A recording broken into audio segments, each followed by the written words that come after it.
you're not the first and last one. And because of that concern, our government has sent us over here and various delegations comprising of all party members of parliament to different parts of the world, so that the world knows the threat which India has been facing from last so many years. And unfortunately, we have lost huge amount of human lives. Innocent people have been killed. And the fact of the matter is that this problem emanates from Pakistan only. Unless and until Pakistan stops promoting, aiding, sponsoring all these terrorist groups, this issue will not go away.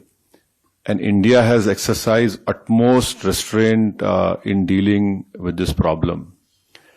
Because if you see on the 9th or 10th of May, when Pakistan unleashed whatever it had, no amount of damage happened in the mainland India. Yes, in the Poonch area, we know what has happened.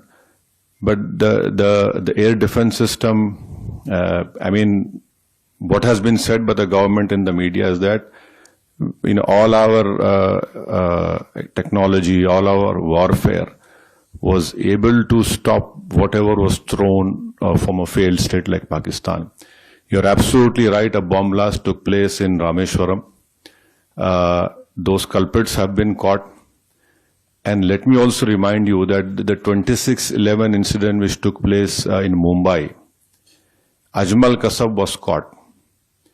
Ajmal Kasab was given all the due process of the law, wherein Ajmal Kasab went through all the legal process of our country, and ultimately the court gave him the punishment. Even after that, the Indian investigators gave all the evidences which was required to the Pakistani government. They had given proofs, audio recordings. And can you believe at that time when this 26/11 incident took place, the Pakistan foreign minister was in India.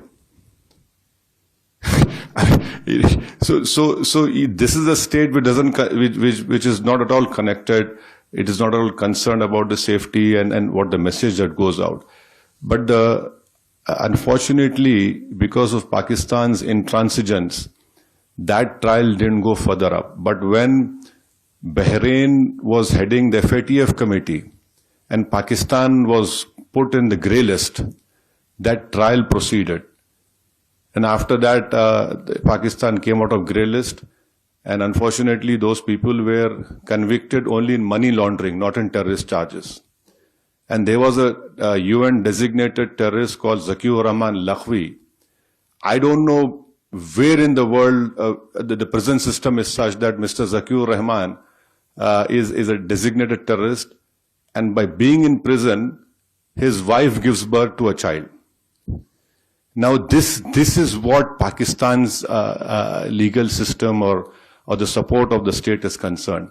So I can only assure you, with all the responsibility, that our government has taken all the steps to protect the life and limb of every Indian, and this government has made very clear. Next time you take up this misadventure, it will be beyond what they are expecting. People were killed. So now I think there is unanimity in our country, irrespective of whatever political affiliations we belong to. Yes, we have political differences, but when it comes to the integrity of our country, it is high time that the neighboring country understands. And I would hope and request that the Bahraini government would help us in bringing back Pakistan grey list of FATF. Because this money has been used to support those terrorists. And